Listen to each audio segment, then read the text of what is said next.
Hello, everyone. This is Rusty Bradshaw, and I'm here to talk to you again about scams.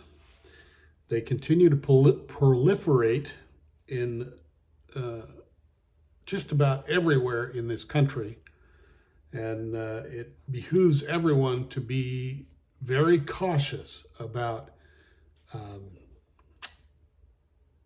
phone calls, texts, emails, people coming to your door. So, I'm going to give you an example, actually, a couple of examples from right here in my own community of Sun City, Arizona. And just please be aware when you're talking to someone on the phone. I'll give you a generic one first. When you get a call and someone says, "Can you hear me?" Do not answer yes.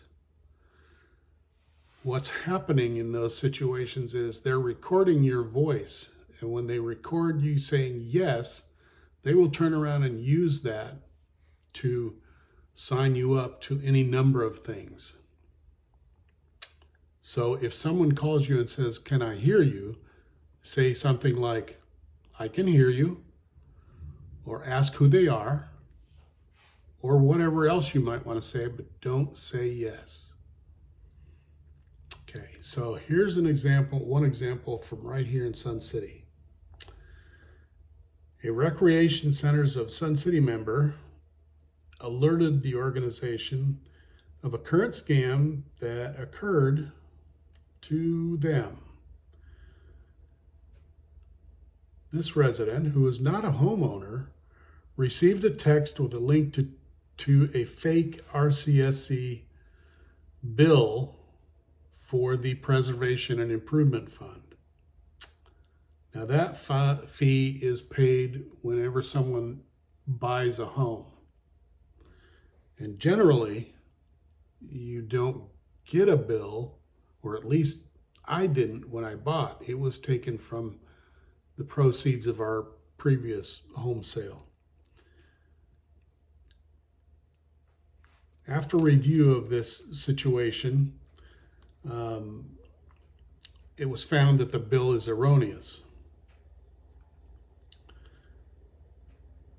Sun City residents were told that cardholder services will never send a text message and only communicates to members through email or USPS mail. For those who receive a text from an unknown sender, do not click links to download files. And that's true of pretty much any text or email you get. If it's an unknown file, don't click on it.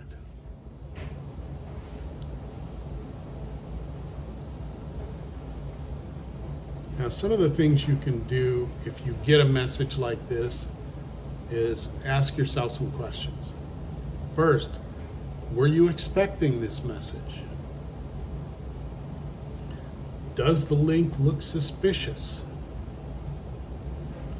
Most links in legitimate texts will come from simple, recognizable domains.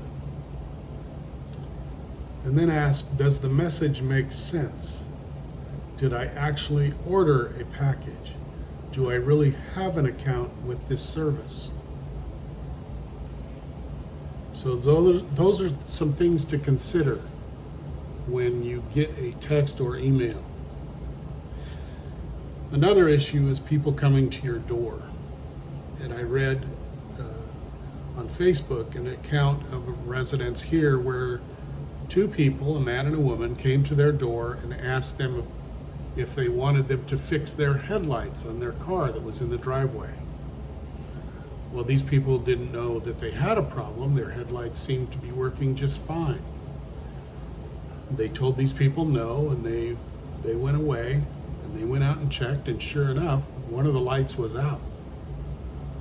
So they suspect they got under the car and found a way to disable the headlight. So be careful of people who come to your door. I've had someone come to my door and claim to be with the power company. He didn't say which power company, So that made me suspicious right off the bat. Get identification, or just don't talk to them at all. But if you have someone come to your door and you want to be sure, confirm. Call whoever they're claiming to be representing. Ask what's going on. Be careful. Always protect yourself. Be cautious, because there's plenty of people out there trying to rip you off. Thank you for watching, and be careful.